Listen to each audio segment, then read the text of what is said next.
എന്തുകൊണ്ടാണ് PS പ്രശാന്തിനെ arrest ചെയ്യാത്തതെന്ന് കോടതി ചോദിക്കാത്തത്? അവിടെ പ്രശ്നങ്ങളുണ്ട്. കാരണം എന്താണ്, സെപ്റ്റംബർ 25 നടന്ന ക്രമക്കേടുകൾ എന്ന് പറയുമ്പോൾ ആ ക്രമക്കേട് നടക്കുന്ന സമയത്ത് PS പ്രശാന്താണ് ദേവസ്വം ബോർഡ് പ്രസിഡന്റെങ്കിൽ ദേവസ്വം മന്ത്രി VN വാസവനാണ്. അപ്പോൾ PS പ്രശാന്തിനെ ചോദ്യം ചെയ്യാത്തത് വാസവന്റെ പങ്ക് കൂടി അന്വേഷണ പരിധിയിൽ വരുമോ എന്നുള്ള സംശയം കൊണ്ടാണ് എന്ന് ജനങ്ങൾ സംശയിച്ചു കഴിഞ്ഞാൽ ജനങ്ങളെ കുറ്റപ്പെടുത്താൻ പറ്റുമോ ന്യായാധിപന്മാരെ? ഞാൻ ചോദിക്കട്ടെ. അപ്പോൾ അതിൻ്റെ അർത്ഥം എന്താണ്? SIT തെറ്റ് ചെയ്താൽ ദേവസ്വം ബെഞ്ച് കണ്ണടയ്ക്കും, ദേവസ്വം ബെഞ്ച് അന്വേഷണത്തിൽ വെള്ളം ചേർക്കും എന്നൊക്കെയല്ലേ നമുക്കിപ്പം മനസ്സിലാവുന്നത്. ലീവിങ് നോ സ്റ്റോൺസ് അൺടേൺഡ് എന്നൊക്കെ പറഞ്ഞുകൊണ്ട് ഒരുപാട് പരാജയം SITക്ക് ഉണ്ടെങ്കിലും SITയെ തലോടി എടുത്ത് മടിവെക്കുന്നു ഈ ഹൈക്കോടതി. നമസ്കാരം. ശബരിമല സ്വർണ്ണക്കൊള്ളക്കേസ് അന്വേഷിക്കുന്ന പ്രത്യേക അന്വേഷണ സംഘത്തിന് 6 ആഴ്ച കൂടി ഹൈക്കോടതി കാലാവധി നീട്ടി നൽകിയിട്ടുണ്ട്. ആ 6 ആഴ്ച അവസാനിക്കാൻ ഇനി ദിവസങ്ങൾ മാത്രമേ ബാക്കിയുള്ളൂ. അപ്പോഴും പ്രതികൾ ഓരോരുത്തരായി സ്വാഭാവിക ജാമ്യം നേടി പുറത്തിറങ്ങുന്ന നിരാശാജനകമായ കാഴ്ചയാണ് കേരളത്തിലെ പൊതുസമൂഹം കണ്ടുകൊണ്ടിരിക്കുന്നത്.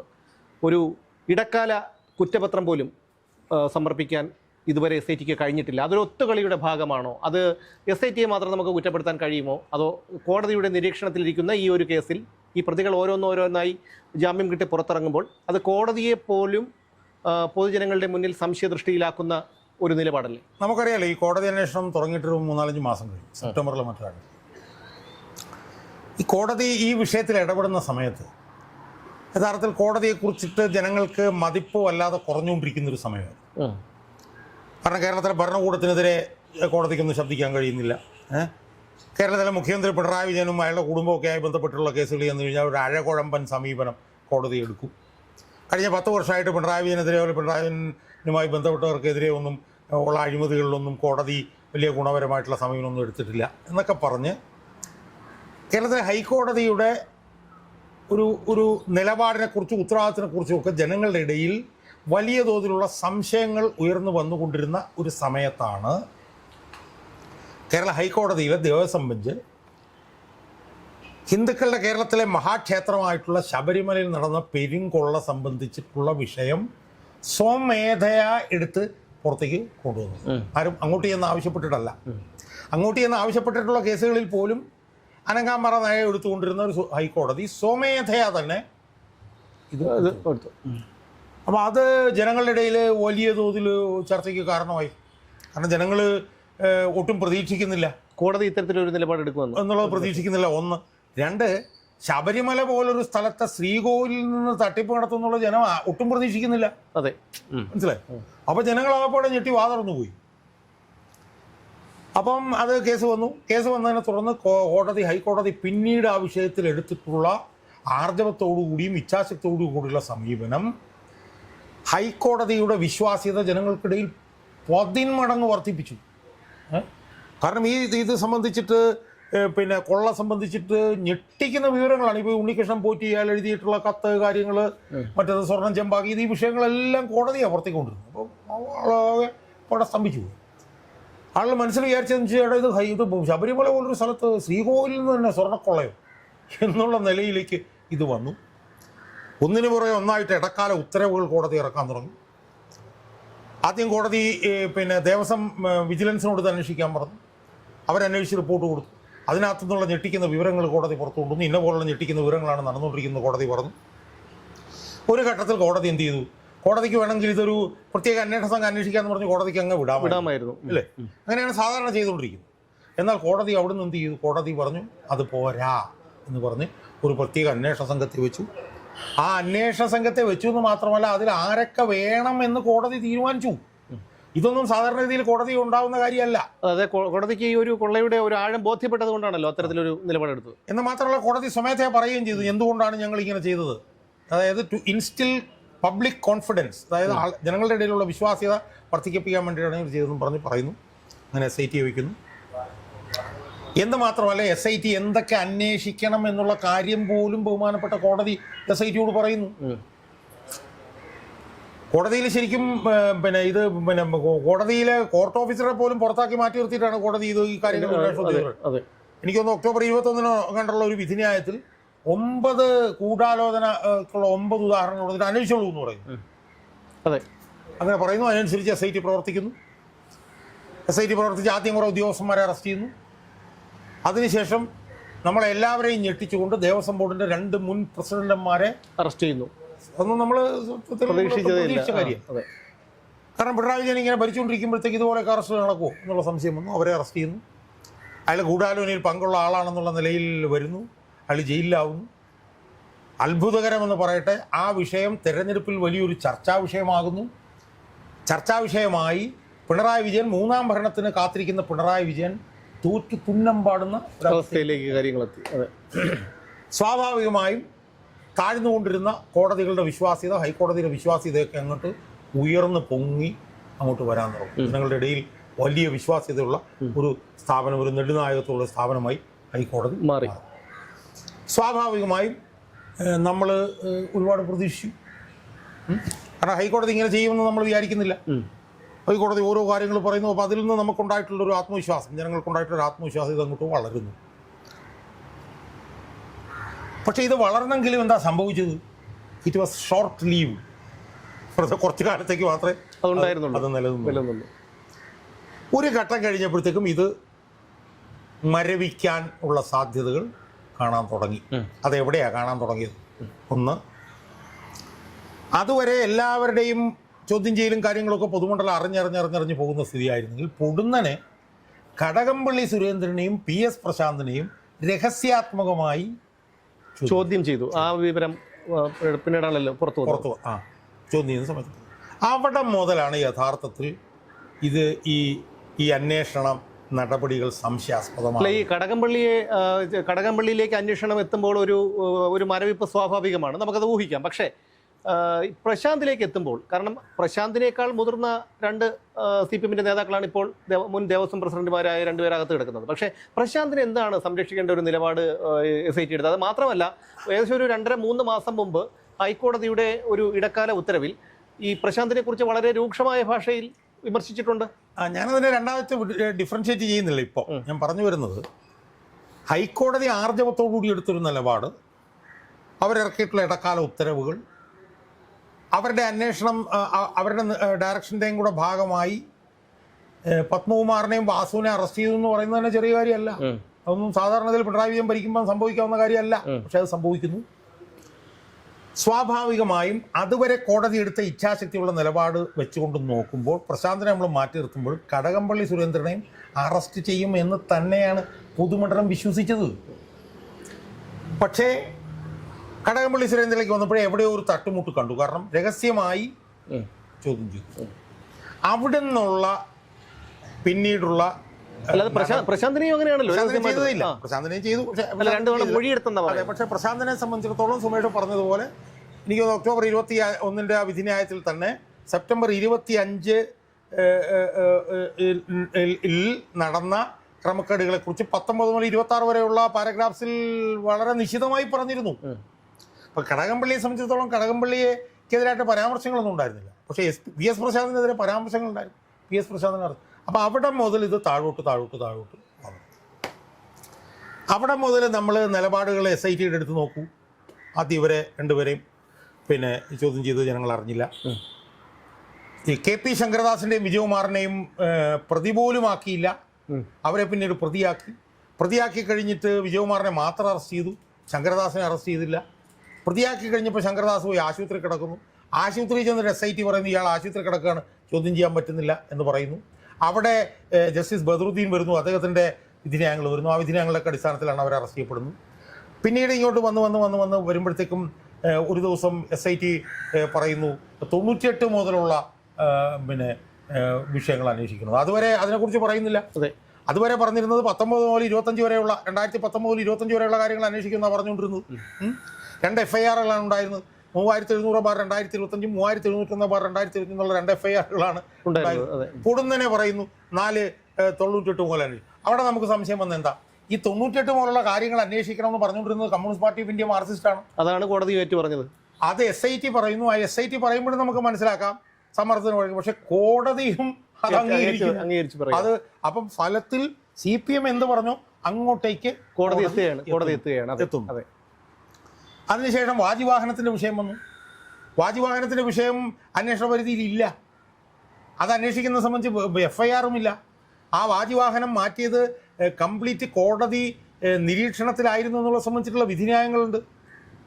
അതൊരു ASN കുറുപ്പ് എന്ന് പറഞ്ഞിട്ടുള്ള ഏതോ ഒരു അമിക്കസ് ക്യൂറയുടെ ഭാഗമായിട്ട് അയാളുടെ നിരീക്ഷണത്തിലാണ് അത് ചെയ്തത്.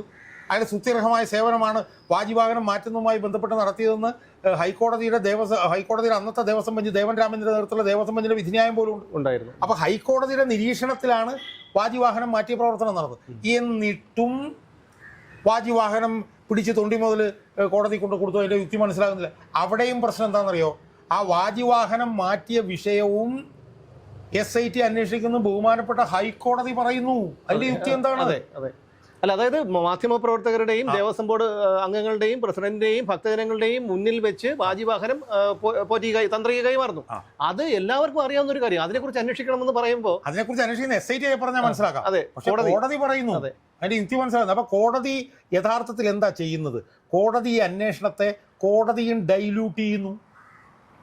കോടതി പറയേണ്ടത് എന്താണ്? അത് അന്വേഷിക്കണമെന്ന് നമുക്ക് അന്വേഷിക്കാം. പക്ഷെ നിങ്ങൾക്ക് 2 FIR അല്ലേ?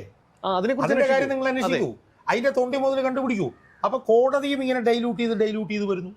കോടതി പറഞ്ഞ കാര്യങ്ങൾ SIT അന്വേഷിക്കുന്നില്ല. എന്നിട്ടും SIT we are satisfied with the report. SIT is conducting a thorough meticulous investigation leaving no stones unturned എന്നൊക്കെ പറഞ്ഞുകൊണ്ട് ഒരുപാട് പരാജയം SITക്ക് ഉണ്ടെങ്കിലും SITയെ തലോടി എടുത്ത് മടി വെക്കുന്നു ഈ ഹൈക്കോടതി. യുക്തി മനസ്സിലാവുന്നില്ല.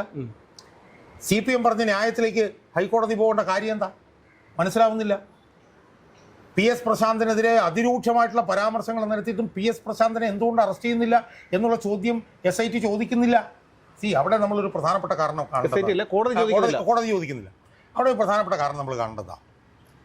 സെപ്റ്റംബർ 25-ന് ദ്വാരപാലക ശില്പങ്ങൾ കൊണ്ടുപോയതുമായി ബന്ധപ്പെട്ടിട്ടുള്ള ക്രമക്കേടുകളെ കുറിച്ചിട്ടാണല്ലോ 2021 ഒക്ടോബറിലെ ഹൈക്കോടതി വിധിയിൽ ബഹുമാനപ്പെട്ട കോടതി 19 മുതൽ 26 വരെയുള്ള പാരഗ്രാഫ്സിൽ പറഞ്ഞിരുന്നത്. ആ കോടതി വിധി വന്നിട്ട് ഇപ്പോൾ 3-4 മാസം കഴിഞ്ഞല്ലോ. എന്തുകൊണ്ടാണ് PS പ്രശാന്തിനെ അറസ്റ്റ് ചെയ്യാത്തതെന്ന് കോടതി ചോദിക്കാത്തത്? അവിടെ പ്രശ്നങ്ങളുണ്ട്. കാരണം എന്താണ്? സെപ്റ്റംബർ 25-ന് നടന്ന ക്രമക്കേടുകൾ എന്ന് പറയുമ്പോൾ ആ ക്രമക്കേട് നടക്കുന്ന സമയത്ത് PS പ്രശാന്താണ് ദേവസ്വം ബോർഡ് പ്രസിഡന്റെങ്കിൽ ദേവസ്വം മന്ത്രി VN വാസവനാണ്.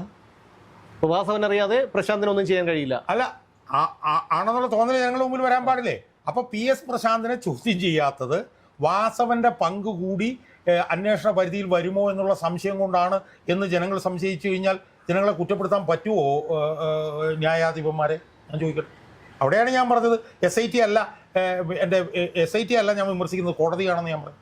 കാരണം കോടതി പറഞ്ഞ കാര്യങ്ങൾ പോലും SIT അന്വേഷിക്കാതിരുന്നിട്ടും കോടതി എന്തുകൊണ്ടാണ് ന്യായാധിപന്മാരെ നിങ്ങൾ കണ്ണടയ്ക്കുന്നത്? അതുപോലെ തന്നെ അതിന് മുമ്പത്തെ ഒരു ഇതിലല്ലേ നിങ്ങൾ സുഭാഷ് കപൂറിനെ കുറിച്ച് പറഞ്ഞത്, അന്താരാഷ്ട്ര പുരാവസ്തു അല്ലേ? അതിനെ തുടർന്ന് രമേശ് ചെന്നിത്തലയുടെ വെളിപ്പെടുത്തൽ വരുന്നു. രമേശ് ചെന്നിത്തലയുടെ മൊഴിയെടുക്കുന്നു. രമേശ് ചെന്നിത്തല പറഞ്ഞ ഗൾഫിലെ വ്യവസായിയെ വിളിച്ചു വരുന്നു, അയാളുടെ മൊഴിയെടുക്കുന്നു. അയാളൊരു ഡീമണിയെക്കുറിച്ച് പറയുന്നു, അയാളുടെ മൊഴിയെടുക്കുന്നു. മൊഴിയെടുത്തിട്ട് അവരെ അങ്ങ് വിട്ടുകളയുന്നു SIT. പിന്നെ SIT ഒന്നും അന്വേഷിക്കുന്നില്ല. അത് ഹൈക്കോടതി ദേവസ്വം ബെഞ്ച് ചോദ്യം ചെയ്യുന്നില്ല. തൊണ്ടി മുതൽ എവിടെ എന്ന് ഉള്ളതിനെ കുറിച്ചിട്ട് SIT ചോദിക്കുന്നില്ല. തൊണ്ടി മുതൽ പോയാൽ കേസ് തകർന്നു പോകുന്നു ജസ്റ്റിസ് ഹേമന്ത് പറഞ്ഞിട്ട് പോലും അപ്പം SITയുടെ വീഴ്ചകളൊന്നും ഹൈക്കോടതി ചോദ്യം ചെയ്യുന്നില്ല. SITയുടെ വീഴ്ചകളെന്ന് പറഞ്ഞാൽ എന്താ? തൊണ്ടി മുതൽ കണ്ടുപിടിക്കുന്നില്ല. KP ശങ്കരദാസിനെ അറസ്റ്റ് ചെയ്യാൻ വേണ്ടിയിട്ട് ശ്രമിച്ചില്ല. അയാളെ പ്രതിയാക്കാൻ വേണ്ടിയിട്ട് ശ്രമിച്ചില്ല. അയാളെ കോടതി ആശുപത്രിയിൽ പോയി ചോദ്യം ചെയ്യാൻ വേണ്ടിയിട്ട് ശ്രമിച്ചില്ല. PS പ്രശാന്തിനെ ചോദ്യം ചെയ്യാൻ ശ്രമിച്ചില്ല. സുഭാഷ് കപൂറിനെ കുറിച്ച് അന്വേഷിച്ചില്ല. ഇങ്ങനെ ഒരു 1/2 ഡസൻ, അതുപോലെ തന്നെ വാജിവാഹനം എടുത്തിട്ട് അങ്ങനെ ഒരു 1/2 ഡസനിൽ കൂടുതൽ വീഴ്ച SITക്ക് ഉണ്ടായിട്ടും ബഹുമാനപ്പെട്ട ന്യായാധിപന്മാരെ, Devaswom ബെഞ്ചിലിരിക്കുന്ന A Vijayaraghavan, VK Jayakumar, KV Jayakumar എന്ന ന്യായാധിപന്മാരെ നിങ്ങൾ എന്തുകൊണ്ടാണ് SITയെ ഇങ്ങനെ പൊതിഞ്ഞെടുത്ത് മടിയിൽ വെക്കുന്നത്? ഒന്നാമത്തെ കാര്യം. രണ്ടാമത്തെ കാര്യം ദേവസ്വം ബെഞ്ചിനോട് ചോദിക്കാനുള്ളത്, നിങ്ങളെന്തിനാണ് ഈ CPM പറഞ്ഞ ന്യായങ്ങൾ ഏറ്റു പറയുന്നത്? CPM അല്ലേ 998 മുതൽ അന്വേഷിക്കണം എന്ന് പറയുന്നത്? 998 മുതൽ CPM അന്വേഷിക്കണം എന്ന് പറഞ്ഞ ന്യായങ്ങൾ നിങ്ങളെന്തിനാണ് എടുത്ത് പറയുന്നത്? വാജിവാഹനം സംബന്ധിച്ചിട്ട് ബഹുമാനപ്പെട്ട ഹൈക്കോടതി വേറൊരു ദേവസ്വം ബെഞ്ച് മുക്തമായി പ്രശ്നിച്ച അതും അന്വേഷണ പരിധിയിലേക്ക് കൊണ്ടുവരണം നിങ്ങളെന്തിനാണ് പറയുന്നത്? അപ്പം നിങ്ങൾ ശരിക്കും യഥാർത്ഥത്തിൽ അന്വേഷണം ഡൈല്യൂട്ട് ചെയ്യാൻ സഹായിക്കുകയാണ് ദേവസ്വം ബെഞ്ച് ചെയ്യുന്നത്. അതുകൊണ്ടാണ് ഒരു പൊതുപ്രവർത്തകൻ എന്നുള്ളതിൽ, അഭിഭാഷകൻ എന്നുള്ളതിൽ, ഇത് വിശദമായി പരിശോധിച്ചിരുന്ന ഒരാളെന്നുള്ളതിൽ ഞാൻ നോക്കുമ്പോൾ ദേവസ്വം ബെഞ്ചിന്റെ പ്രവർത്തനത്തിലൂടെയാണ് അന്വേഷണം ഡൈലൂട്ടായിക്കൊണ്ടിരിക്കുന്നത്.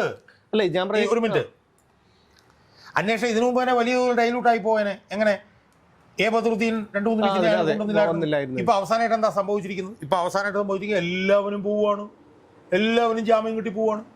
പോറ്റി വരെ ഉടനെ തന്നെ സാധ്യതയുണ്ട്. മറ്റേ വാസു ഇവരെല്ലാവരും ജാമ്യത്തിന് ശ്രമിച്ചിട്ടുണ്ട്. അതുപോലെ തന്നെ ഒരു പ്രധാനപ്പെട്ട വേറൊരു വിഷയം എന്താണ്, ദേവസ്വം ബോർഡിലെ അഡ്മിനിസ്ട്രേറ്റീവ് ഓഫീസറായിരുന്ന എസ് ശ്രീകുമാർ എന്ന് പറഞ്ഞിട്ടൊരു പാവപ്പെട്ടവൻ, അയാൾ ഈ ദ്വാരപാലക ശില്പങ്ങൾ കൊണ്ടുപോകുന്ന മഹസറിൽ ഒപ്പുവെച്ച ഒരു സാക്ഷി മാത്രമായിരുന്നു. അയാളെ ഗൂഢാലോചന കേസിൽ പ്രതിയാക്കി. അയാൾ ശരിക്കും അവിടെ അഡ്മിനിസ്ട്രേറ്റീവ് ഓഫീസറായി ജോയിൻ ചെയ്ത് 2 ദിവസത്തിനുള്ളിൽ അയാൾ ഈ പാവം പിടിച്ചതിന് ഒപ്പിട്ട്, കാരണം അത് പ്രീ പ്ലാൻഡ് ആയിരുന്നു, അവിടെ അയാൾ ഒപ്പിടുകയാണ് ചെയ്തത്. അയാളെ ദേവസ്വം ബോർഡ് പിന്നെ ഗൂഢാലോചന കേസിൽ പ്രതിയാക്കി. അല്ല, വിജയകുമാറിനെ അറസ്റ്റ് ചെയ്തിട്ടും ശങ്കരദാസിനെ അറസ്റ്റ് ചെയ്തില്ല, പ്രതി ചേർത്തില്ല. അപ്പൊ ഈ ശ്രീകുമാറിനെ പ്രതിയാക്കിയത് തൃശ്ശൂർ പിന്നെ കൊല്ലം വിജിലൻസ് കോടതി എടുത്ത് ചവിട്ടൂട്ടെ കളഞ്ഞു. അപ്പം തൻ്റെ സ്ഥാനത്ത് വന്ന് ജോയിൻ ചെയ്തിട്ട് 2 ദിവസം മാത്രമായി എന്നുള്ളത് കൊണ്ട് മാത്രം അതിൽ ഒപ്പിടേണ്ടി വന്ന ഇയാളെ ഗൂഢാലോചന കേസിൽ പ്രതിയാക്കുന്നു. അതേസമയം ബഹുമാനപ്പെട്ട ഹൈക്കോടതി തന്നെ സെപ്റ്റംബർ 25 ക്രമക്കേടുകൾ 19 മുതൽ 26 വരെ ഖണ്ഡികയിൽ കണ്ടുപിടിച്ച PS പ്രശാന്തിനെ അറസ്റ്റ് ചെയ്യുന്നില്ല. ഇതൊന്നും എന്താണ് ബഹുമാനപ്പെട്ട ദേവസ്വം ബെഞ്ച് SITയോട് ചോദിക്കാത്തത്? അപ്പോൾ അതിൻ്റെ അർത്ഥം എന്താണ്? SIT തെറ്റ് ചെയ്താൽ ദേവസ്വം ബെഞ്ച് കണ്ണടയ്ക്കും, ദേവസ്വം ബെഞ്ച് അന്വേഷണത്തിൽ വെള്ളം ചേർക്കും എന്നൊക്കെയല്ലേ നമുക്കിപ്പം മനസ്സിലാവുന്നത്. അതുകൊണ്ട് തന്നെയല്ലേ ജനങ്ങളുടെ ഇടയിൽ ഇപ്പോൾ ഈ അന്വേഷണത്തെക്കുറിച്ചിട്ട് പുച്ഛവും പരിഹാസവും മാത്രമേ ഉള്ളത്. അല്ല, അത് മാത്രമല്ല, ഇത്രയും പ്രമാദമായിട്ടുള്ള ഒരു കേസ്, രാജ്യം മുഴുവൻ ശ്രദ്ധിക്കപ്പെട്ട ഒരു കേസിൽ SITക്ക് എന്തുകൊണ്ട് ഇതുവരെ നടത്തിയ അന്വേഷണത്തിന് അതിനനുബന്ധിച്ചുള്ള ഒരു കുറ്റപത്രം, ഇടക്കാല ഒരു കുറ്റപത്രം കൊടുക്കാൻ കഴിഞ്ഞിട്ടില്ല? അതായത് ആ കുറ്റപത്രം സമർപ്പിച്ചിട്ട് വീണ്ടും അന്വേഷണം പുരോഗമിക്കുമ്പോൾ അതിനനുസരിച്ച് അത് കൂട്ടിച്ചേർത്താൽ പോരെ? അപ്പോൾ എന്തുകൊണ്ട് SIT അത് തയ്യാറാകുന്നില്ല എന്ന് ചോദിച്ചാൽ, ഇത് എല്ലാവരും കൂടിയുള്ള ഒരു ഒത്തുകളിയുടെ ഭാഗമാണെന്ന് സാധാരണക്കാരായ അരിയാഹാരം കഴിക്കുന്ന, റേഷൻ അരി വാങ്ങി കഴിക്കുന്ന ആൾക്കാർക്ക് പോലും, ഞാൻ ഉൾപ്പെടെയുള്ള ആൾക്കാർക്ക് തോന്നിയാലും അത്ഭുതപ്പെടാനല്ല. അല്ല, കാരണം ഇതിനകത്തെന്ന് വെച്ചാൽ ഇതിനകത്ത് കുറേ ന്യായങ്ങളൊക്കെ വേണമെങ്കിൽ കോടതിക്ക് പറയാം. അത് അവർക്ക് ജാമ്യാപേക്ഷയെ എതിർക്കേണ്ട ആവശ്യമുണ്ടായിരുന്നു, താഴത്തെ കോടതി മുതൽ സുപ്രീം കോടതി വരെ പ്രതികൾ പോകുന്ന ജാമ്യാപേക്ഷ എതിർക്കേണ്ട ആവശ്യമുണ്ടായിരുന്നു എന്നൊക്കെ പറഞ്ഞ് ന്യായങ്ങൾ വേണമെങ്കിൽ കണ്ടുപിടിക്കും. ആ ന്യായങ്ങളൊന്നും ജനങ്ങളുടെ മുമ്പിൽ വിലപ്പോവില്ല. ജനങ്ങളെ സംബന്ധിച്ചിടത്തോളം അവരുടെ മുമ്പിൽ നിലനിൽക്കുന്നത് എന്താ? ജനങ്ങളെ സംബന്ധിച്ചിടത്തോളം അവരുടെ മുമ്പിൽ നിലനിൽക്കുന്നത് കേരളത്തിലെ പ്രബലമായിട്ടുള്ളൊരു മതവിഭാഗത്തിൻ്റെ ഒരു മഹാക്ഷേത്രമായിട്ടുള്ള ശബരിമലയിൽ നിന്ന് കോടിക്കണക്കിന് രൂപയുടെ സ്വർണം അടിച്ചു മാറ്റപ്പെട്ടിരിക്കുന്നു. ആ അടിച്ചു മാറ്റപ്പെട്ടതുമായി ബന്ധപ്പെട്ടിട്ടുള്ള അന്വേഷണം 3ാമത്തെ തവണ 6 ആഴ്ച തീരാൻ പോകുന്നു. 3ാമത്തെ തവണ കോടതി കൊടുത്ത 6 ആഴ്ച ഫെബ്രുവരി 15 തീരുകയാണ് എന്ന് പറയുമ്പോഴത്തേക്കും ഒരു 130-140 ദിവസത്തെ അന്വേഷണം പൂർത്തിയാവുകയാണ്. ആ പൂർത്തിയാകുമ്പോൾ അതിൻ്റെ നെറ്റ് റിസൾട്ട് എന്താ? അതിൻ്റെ നെറ്റ് റിസൾട്ട് എന്ന് പറയുന്നത് 574 ഗ്രാം സ്വർണം ഈക്വലൻ്റ് ആണെന്നും പറഞ്ഞ് പ്രതികൾ പറഞ്ഞനുസരിച്ച് പിടിച്ചുകൊണ്ടുവന്ന് കോടതി, അന്വേഷണ പരിധിയിലില്ലാത്ത വാഹനം പിടിച്ചുകൊണ്ടുവന്ന് കോടതി കൊടുത്തു. കുറേ പ്രതികൾ ജാമ്യം കിട്ടി പുറത്തു. ഇതാണ് അന്വേഷണത്തിന്റെ നെറ്റ് റിസൾട്ട്. ഇതിലാണ് ഇപ്പോൾ കസ്റ്റഡിയിലുള്ള പിന്നെ പ്രതികൾക്ക് ഒരു 90 ദിവസം ജയിലിൽ കിടക്കേണ്ടി വന്നു എന്നതൊഴിച്ചാൽ ഇതിൽ ഒന്നും സംഭവിക്കാൻ പോകുന്നില്ല. ഇനിയിപ്പോൾ പ്രതികൾ സ്വാഭാവിക ജാമ്യം കിട്ടി പുറത്തിറങ്ങി കഴിഞ്ഞാൽ എന്താണ് സംഭവിക്കുക എന്ന് നമുക്ക് ഊഹിക്കാൻ കഴിയും. അത് മാത്രമല്ല, കഴിഞ്ഞ ഏകദേശം ഒരു 1-2 ആഴ്ചയ്ക്ക് മുമ്പ് കടകംപള്ളിയുടെ മുഖഭാവവും ശരീരഭാഷയും വളരെ വ്യത്യസ്തമായിരുന്നു. പക്ഷേ ഇപ്പോൾ അതൊക്കെ മാറി അദ്ദേഹം ഉല്ലാസവാനായി. അതിൽ നിന്ന് തന്നെ നമുക്ക് കാര്യങ്ങളൊക്കെ വ്യക്തമാണ്. ഇനി കോൺഗ്രസിൽ നിന്ന് മറുകണ്ഠം ചാടി വന്ന പ്രശാന്തിനെ പാർട്ടിയും സർക്കാരും ഒക്കെ ഇത്രയും സംരക്ഷിക്കണമെങ്കിൽ അതിൻ്റെ പിന്നിൽ കാരണമുണ്ട് എന്ന് തന്നെ നമുക്ക് കരുതേണ്ടി വരും. അതിലെ ഒന്നും സംഭവിക്കാൻ പോകുന്നില്ല എന്ന് ഞാൻ ഇപ്പോഴും പറയുന്നില്ല. കാരണം എന്താണെന്ന് ചോദിച്ചാൽ, ഞാൻ ഒട്ടും പ്രതീക്ഷിക്കുന്നില്ല ഒന്നും സംഭവിക്കാൻ പോകുന്നില്ല എന്നുള്ളതാണ് ഞാൻ യോജിക്കാത്തതിന്റെ കാരണം എന്താണെന്ന് വെച്ച് കഴിഞ്ഞാൽ, ദേവസ്വം ബെഞ്ച് കുറെ കാര്യങ്ങൾ ചെയ്തു എന്നുള്ളത് വസ്തുതയാണ്. അതിന്റെ ഭാഗമായിട്ട് കുറച്ച് പേര് ചെയ്യും. ദേവസ്വം ബെഞ്ച് ഇപ്പോൾ പുറകോട്ട് പോവുകയാണ് എന്നുള്ളതും വസ്തുതയാണ്. അത് ഒരു കാരണവശാലും ഇല്ല എന്ന് അവർക്ക് പറയാൻ പറ്റില്ല. കാരണം ഒരുപാട് വീഴ്ചകൾ SITയുടെ ഭാഗത്തുനിന്നുണ്ടായി. ദേവസ്വം ബെഞ്ച് ഇച്ഛാശക്തിയോടുകൂടി നിന്നാൽ ഇനിയും കാര്യങ്ങൾ ചെയ്യാൻ പറ്റും. അവിടെയാണ് എന്നെപ്പോലുള്ള പൊതുപ്രവർത്തകരുടെ അഭിഭാഷകരുടെയൊക്കെ വിമർശനങ്ങൾ പോസിറ്റീവായി ദേവസ്വം ബെഞ്ച് കേൾക്കണം എന്ന് ഞാൻ പറയും. ദേവസ്വം ബെഞ്ച് ഞാൻ എപ്പോഴോ പറഞ്ഞ പോലെ വാള് ഉറയിൽ നിന്ന് ഊരിയപ്പോൾ N വാസുവും പത്മകുമാറും ഉൾപ്പെടെയുള്ള ആളുകൾ ജയിലിലായി. പക്ഷെ ഊരിയ ദേവസ്വം ബെഞ്ച് എന്ത് ചെയ്തു? വാള് ഉറയിലിട്ടു. ഞങ്ങളെപ്പോലുള്ള ആളുകളുടെ വിമർശനം പോസിറ്റീവായി എടുത്തുകൊണ്ട് ദേവസ്വം ബെഞ്ച് വാൾ ഉറയിൽ നിന്ന് ഊരണം ഇനിയും എന്നാണ് ഞങ്ങൾ പറയുന്നത്. അതിനാണ് ഞങ്ങൾ ഈ വിമർശനം ഉന്നയിക്കുന്നത്. അതുകൊണ്ട് ദേവസ്വം ബെഞ്ച് ഇനിയും വാൾ ഉറയിൽ നൂരുകയും നടപടികൾ എടുപ്പിക്കുകയും ചെയ്താൽ ഇനിയും ഇതിൽ എന്തെങ്കിലുമൊക്കെ നടക്കും എന്നുള്ള പ്രതീക്ഷ ജനങ്ങൾക്കുണ്ടാവും എന്നാണ് ഞാൻ പറയുന്നത്. കാരണം എന്തൊക്കെ പറഞ്ഞാലും ദേവസ്വം ബെഞ്ച് എടുത്ത ചില നടപടികളുടെ ഭാഗമായിട്ടാണ് എൻ ബാസുവും പത്മകുമാർക്കും അകത്തായത്. അവരാ വാളെടുത്തില്ലായിരുന്നെങ്കിൽ അവരകത്താവില്ലായിരുന്നു. അതിൻ്റെ പ്രത്യാഘാതം എന്താണ്? തെരഞ്ഞെടുപ്പിൽ വരെ ഭരണപക്ഷം തോക്കുന്ന നിലയിലേക്ക് കാര്യങ്ങൾ വന്നു. അതുകൊണ്ട് ഉറയിലിട്ട വാള് വി രാജാ വിജയരാഘവനും കെ വി ജയകുമാറോട് ഊരി ഇവിടെ നിയമം നടപ്പിലാക്കി ഇവിടെ പ്രതികൾ ശിക്ഷ കിട്ടുമെന്ന് ഉറപ്പ് വരുത്തിയാൽ നിയമവ്യവസ്ഥയുടെ ബഹുമാനപ്പെട്ട കേരള ഹൈക്കോടതിയുടെ യശസ്സും വിശ്വാസ്യതയും ജനങ്ങളുടെ മുമ്പിൽ വാനോളം ഉയരും. അതിന് പകരം ഇപ്പം പോകുന്ന പോലെ അഴകുഴമ്പൻ രീതിയിൽ പോവുകയും CPM പറഞ്ഞിടത്തേക്ക് ദേവസ്വം ബെഞ്ച് എത്തി എന്നുള്ള വിമർശനങ്ങൾ കടുപ്പിക്കുകയും ചെയ്തു കഴിഞ്ഞാൽ ഈ ദേവസ്വം ബെഞ്ചും ഹൈക്കോടതിയും ഒന്നും ഒരു കീറാക്കടലാസിൻ്റെ വില ജനങ്ങളുടെ ഇടയിൽ കിട്ടാത്ത ഒരു സംവിധാനമായി മാറുകയും ചെയ്യും. അതുകൊണ്ട് ബഹുമാനപ്പെട്ട ഹൈക്കോടതിയുടെ യശസ് ഉയർത്തണമെങ്കിൽ, ബഹുമാനപ്പെട്ട ഹൈക്കോടതിയുടെ ജനങ്ങളുടെ മുമ്പിലുള്ള വില വർദ്ധിപ്പിക്കണമെങ്കിൽ, ബഹുമാനപ്പെട്ട ദേവസ്വം ബെഞ്ച് ഭരണഘടന വിഭാവനം ചെയ്യുന്ന കാര്യങ്ങളാണ് നടപ്പിലാക്കുന്നത് എന്ന് ജനങ്ങൾക്ക് തോന്നണമെങ്കിൽ, കേരളത്തിലെ പ്രധാനപ്പെട്ട പ്രബല മതവിഭാഗത്തിൻ്റെ മഹാക്ഷേത്രമായിട്ടുള്ള ക്ഷേത്രത്തിൽ നിന്ന് കോടിക്കണക്കിന് രൂപയുടെ സ്വർണം കട്ടുകൊണ്ടുപോയ കുറ്റവാളികളെ ശിക്ഷിപ്പിക്കാൻ ദേവസ്വം ബെഞ്ചിന് കഴിയണം എന്നുണ്ടെങ്കിൽ ഈ വി രാജാ വിജയരാഘവനും കെ വി ജയകുമാറും അവർ സ്വാധീനത്തിന് വഴങ്ങി ഞാൻ പറയില്ല, വഴങ്ങി കഴിഞ്ഞാൽ എനിക്കൊരു കേസ് വരും. അവർ ഇച്ഛാശക്തിയോടുകൂടി ആർജവത്തോടുകൂടി ഇതിൻ്റെ വസ്തുത കണ്ടുപിടിക്കാൻ വേണ്ടിയിട്ടുള്ള കർശനമായിട്ടുള്ള നിലപാടിലേക്ക് ഇനിയെങ്കിലും പോകണം. ഇപ്പോഴും താമസിച്ചിട്ടില്ല എന്നാണ് ഞാൻ പറയുന്നത്. അങ്ങനെ പോയാൽ ഈ യശസ് ഉയരും. അല്ലെങ്കിൽ വീണ്ടും ഈ പറഞ്ഞതുപോലെ വലിയ കാര്യമൊന്നുമില്ല. ഇപ്പോൾ എനിക്ക് വാട്സാപ്പിൽ പലരും എനിക്ക് അയച്ചു തന്നുണ്ട്, ഷാജാൻ ഇത് ഒരുപാടൊക്കെ പറഞ്ഞല്ലോ, എന്തായി? ഞാനൊക്കെ ആദ്യമേ പറഞ്ഞില്ലേ, ഒരു പ്രമുഖനായിട്ടുള്ള വക്കീലിനോട് ചോദിച്ചു, ഞാൻ ആദ്യം പറഞ്ഞില്ലായിരുന്നു ഷാജാൻ എടുത്ത് ഈ ദേവസ്വം ബെഞ്ചിനെ കൊണ്ട് പറ്റൂല എന്ന്. അവിടത്തേക്ക് ഇപ്പോൾ കാര്യങ്ങൾ എത്തിയില്ലേ എന്നുള്ള നിലയിലുള്ള വിമർശനങ്ങൾ വന്നുകൊണ്ടിരിക്കുകയാണ്. അതുകൊണ്ട് ഈ വിമർശനങ്ങളിൽ നിന്ന് രക്ഷപ്പെടുത്താൻ ദേവസ്വം ബെഞ്ച് ഇനിയും താമസിച്ചിട്ടില്ല. ഏർലിയർ ദ ബെറ്റർ എന്ന് പറഞ്ഞതുപോലെ ഉറയിലിട്ട വാള് പുറത്തേക്ക് ഊരണം, വാള് വീശണം, യഥാർത്ഥ കുറ്റവാളികളെ പുറത്തേക്ക് കൊണ്ടുവരാൻ ശ്രമിക്കണം. അതാണ് ഒരു അഭിഭാഷകനും പൊതുപ്രവർത്തകനും എന്നുള്ള നിലയിൽ എനിക്ക് ഈ ദേവസ്വം ബെഞ്ചിനോട് സൂചിപ്പിക്കാം. തീർച്ചയായും ഒരിക്കലും ഞങ്ങൾ സാധാരണക്കാരൊക്കെ പ്രതീക്ഷിച്ചിരുന്നത് പോലെ തന്നെയാണ് അന്വേഷണം എത്തുന്നത്. ഒരുപക്ഷെ നിയമത്തിൽ പരിജ്ഞാനമുള്ളത് കൊണ്ടും കോടതിയിൽ വിശ്വാസമുള്ളത് കൊണ്ടും, ഞങ്ങൾക്ക് കോടതിയിൽ വിശ്വാസമില്ല എന്നല്ല ഞാൻ പറയുന്നത്, ഉള്ളത് കൊണ്ടുമായിരിക്കാം അഡ്വക്കേറ്റ് ശ്രീ KM ഷാജഹാൻ അങ്ങനെ അദ്ദേഹത്തിൻ്റെ ഒരു വിശ്വാസം പ്രകടിപ്പിച്ചത്. അദ്ദേഹം അന്ന് തന്നെ പറയുന്നു കോടതി കൃത്യമായിട്ടുള്ള നിലപാടിലാണ് പോയിക്കൊണ്ടിരിക്കുന്നത്, കുറ്റവാളികൾ ശിക്ഷിക്കപ്പെടുമെന്ന്. എന്നാൽ മുൻകാലങ്ങളിലുള്ള പല കേസുകളും നമ്മൾ നിരീക്ഷിച്ചതിൽ നിന്ന് സാധാരണക്കാരനായ ഒരു വ്യക്തി എന്നുള്ള നിലയ്ക്ക് എനിക്ക് മനസ്സിലായത് ഒരിക്കലും ഒരു രാഷ്ട്രീയ മാംസപിണ്ഡവും ഒരു കേസിലും ശിക്ഷിക്കപ്പെടില്ല. അതാണ് നമ്മുടെ ചരിത്രം. കാരണം കോടതിയും CRPCയും IPCയും BNSും BSSNSും ഒക്കെ ഈ പറയുന്ന എന്നെയും നിങ്ങളെയും പോലെയുള്ള സാധാരണക്കാരന് വേണ്ടി മാത്രമുള്ളതാണ്. അല്ലാതെ കടകംപള്ളി സുരേന്ദ്രനും PS പ്രശാന്തിനും പോലെയുള്ള വമ്പന്മാർക്ക് വേണ്ടിയുള്ളതല്ല. ഈ പറഞ്ഞതുപോലെ ഞാൻ ഉൾപ്പെടെയുള്ള ശതകോടികൾ ആരാധിക്കുന്ന ഒരു ക്ഷേത്രമാണ് ശബരിമല. അവിടെ ഇതുപോലൊരു കൊള്ള നടന്നപ്പോൾ അത് ഞങ്ങളൊക്കെ എത്രമാത്രം അത് വാക്കുകൾ കൊണ്ട് പ്രകടിപ്പിക്കാൻ അതിനെക്കുറിച്ച് പറയുന്നില്ല. പക്ഷേ ഈ കൊള്ളക്കാരെല്ലാം ഈ സ്വാഭാവിക ജാമ്യം നേടി പുറത്തിറങ്ങുമ്പോൾ സഹിക്കാൻ കഴിയുന്നില്ല. അത് കോടതിയിലുള്ള ഒരു വിശ്വാസം നഷ്ടപ്പെട്ടിരിക്കുന്നു. സത്യം പറഞ്ഞു കഴിഞ്ഞാൽ കോടതി അലക്ഷ്യമാവുമെന്നുള്ള കാര്യം നിയമപരിജ്ഞാനമില്ലാത്ത എനിക്കറിയില്ല. പക്ഷേ ഞാൻ പറയുന്നത് കോടതിയിലുള്ള വിശ്വാസം നഷ്ടപ്പെട്ടിരിക്കുന്നു. കാരണം 3 മാസങ്ങൾക്ക് മുൻപ് ഇതേ കോടതിയാണ് പ്രശാന്തിനെ നിശിതമായി വിമർശിച്ച് ഇടക്കാല ഉത്തരവിൽ പ്രതിപാദിച്ചിട്ടുള്ളത്. ആ പ്രശാന്ത് ഇപ്പോഴും വെല്ലുവിളിച്ചുകൊണ്ട് നടക്കുകയാണ് എന്നുള്ളതാണ്. ഇപ്പോൾ 2-3 ദിവസങ്ങൾക്കുള്ളിൽ സ്വാഭാവിക ജാമ്യം നേടി ഉണ്ണികൃഷ്ണൻ പോറ്റി കൂടി പുറത്തു വന്നു കഴിഞ്ഞാൽ സ്വാഭാവികം കാര്യങ്ങളെല്ലാം ശുഭമാകും എന്ന് മാത്രമേ എനിക്ക് പറയാനുള്ളൂ. പിന്നെ പ്രതീക്ഷ കൈവിടുന്നില്ല. സാറ് പറഞ്ഞതുപോലെ കോടതി ഇനിയെങ്കിലും ഇതൊരു വിമർശനമായി ഉൾക്കൊണ്ട് ജനങ്ങളുടെ ഒരു അവരുടെ ഒരു സ്പന്ദനം അറിഞ്ഞ് കോടതിക്ക് വിമർശനം ഏറ്റുവാങ്ങേണ്ട സാധാരണക്കാരായ ജനങ്ങളിൽ നിന്ന് പോലും ഒരു സംശയദൃഷ്ടിയിൽ കോടതി നിൽക്കേണ്ടി വരും എന്നുള്ളത് മുന്നിൽ കണ്ടുകൊണ്ട് ഇത്തരത്തിൽ ഒരു ശക്തമായ ഒരു നിലപാട് എടുത്തില്ലെങ്കിൽ ഈ ഒരു